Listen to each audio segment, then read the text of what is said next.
Hello guys, good morning everyone. Good morning, maayong butag, maayong aga, and magandang umaga. Welcome back to my channel. My name is Lorelai, and today I am going to share my green card interview experience at the USCIS Denver, Colorado. So today it's Friday. My interview happened last January 16th, Wednesday, 1:45 p.m. at the USCIS Denver, Colorado. So we left at the house like around 1 o'clock, and then we arrived at the USCIS parking lot 1:30, and then we went to the entrance of the building. There was a security gate in metal detector. So the first thing that the security guard asked was the letter of appointment, and then he also asked for our IDs. So I showed him my passport, and my husband showed him his driver's license. So after that, he told us that the interview will be held on the second floor. So after we pass through the security gate, we have to go to the second floor. So we have to remove our shoes, and then we have to put our bags also on the conveyor, put our shoes in the conveyor, and then pass through the metal detector, and then went to the elevator, and then we're already on the second floor.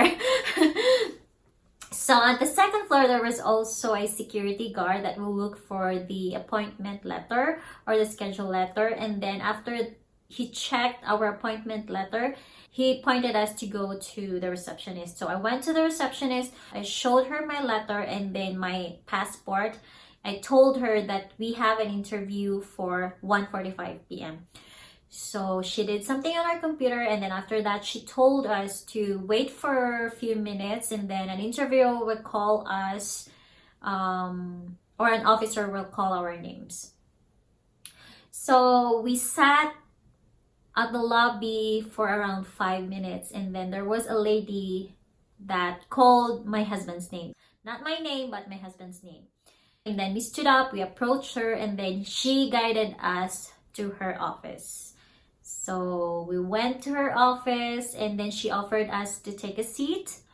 And then she did on a computer for like few minutes. And then after that, she asked us to stand up to make a oath taking, something like that. So to promise, I cannot tell what the correct phrase or what the correct sentence she said, but it's like you promise to tell the correct, or you promise to be honest with your answers, something like that. So you just have to say I do, something like that. And then after that, we sat back again, and then she asked for the appointment letter and she asked for the IDs. I gave her my passport, and my mister also gave her his driver's license. And then she also looked for my EAD card, EAD card slash advanced parole card, or the combo card. So I gave it to her, and then she checked my EAD, my passport, the letter, and my husband's driver's license. So after that, she returned it to us. After that, the interview started. So it was like a close-ended question that you have to answer it by yes or no, something like that. So first, it was about our personal information. She asked first my husband. So she would ask something like this: your name is Juan and your last name is De La Cruz. My husband would say yes. Your birthday was on February. My husband would say yes. Your mother is Maria. My husband would say yes. You live in this address, and my husband would say yes.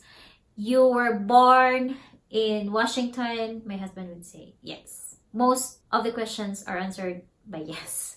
So yes. So that's it, guys. That's where the questions that were asked by the interviewer to my mister. After that, she started to verify my personal information. So she would say like, your name is Lorelai De La Cruz, and I would say yes.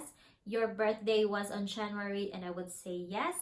You live in this address, and I would say yes. you were born in the country Philippines, and I would say yes.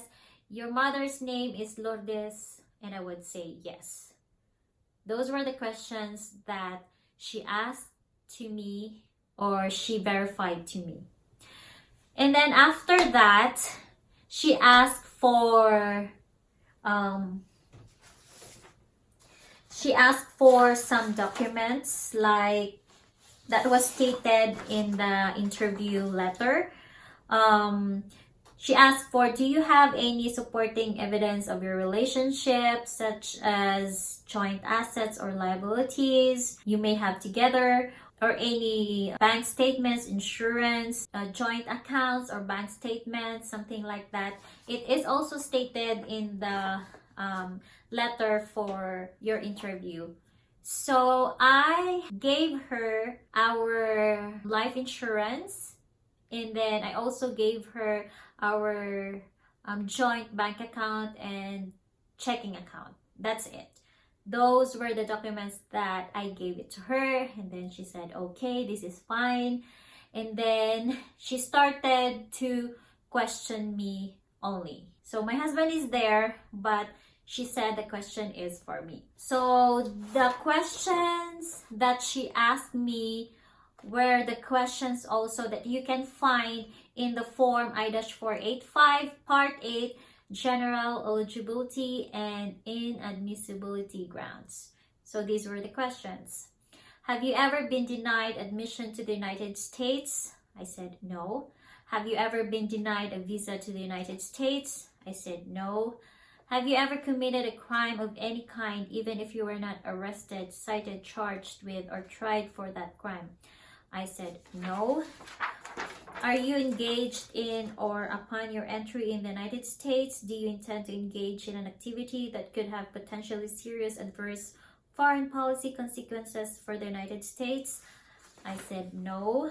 And she asked, have you ever lied about, concealed, or misrepresented any information on an application or petition to obtain a visa, other documentation required for entry into the United States, admission to the United States, or any other kind of immigration benefit? And I said no. So after that, guys, she said that that's it.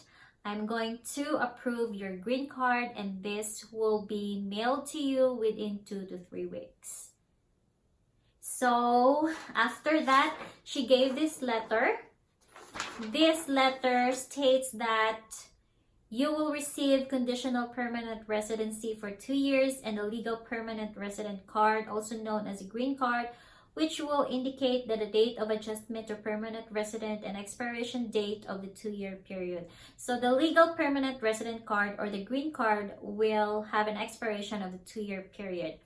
In order to remove the conditional basis of your status, you must file a petition to remove the conditions of residence form I-751 before the 2-year expiration date of the green card, but no earlier than 90 days before said date. So she said that we have to file the form I-751 90 days before the expiration of the green card. And also she said that we might have an interview for the 10-year green card, but we have to wait if we are going to receive a letter for that. And that's it. We're done. So my husband couldn't believe, so he asked again the officer. So he said, like, you mean we're done, so we could go home right now? And the officer said, yes, you can go home right now. And that's it. And in my mind, it was like, that's it? So that's it, guys. Our interview was very quick, and it was like nothing to be afraid of. So we stood up, and then we said thank you, and then she guided us to the exit door, and that's it. So we went downstairs, we went to the parking lot, and that's it. We're done. And I'm so glad that she told us that she approved our green card. So we don't have to wait if our green card is approved or not. But she told us that it's approved. Hello guys! We just had our interview for the green card. 5 minutes! Really, that was quick interview. So that's it, guys, for my green card interview experience. And also tips that I could share to you is that the interviewer, let her finish the question or let him finish the question before you answer. And then look into his or her eye every time you answer the question. And also don't forget, do not bring any food or drinks when you enter to the building, because it's not allowed. It's either you're gonna throw it to the trash or you're gonna have to put it back to the parking lot. So that's it, guys, and I hope you can learn from this video, or you have an idea from this video. And also I'm gonna show to you on the next video, guys, what are the requirements that you need to bring and how the letter for the interview looks like. Okay, so I'm gonna put the link below anytime soon. Okay, so bye for now, guys. Mwah.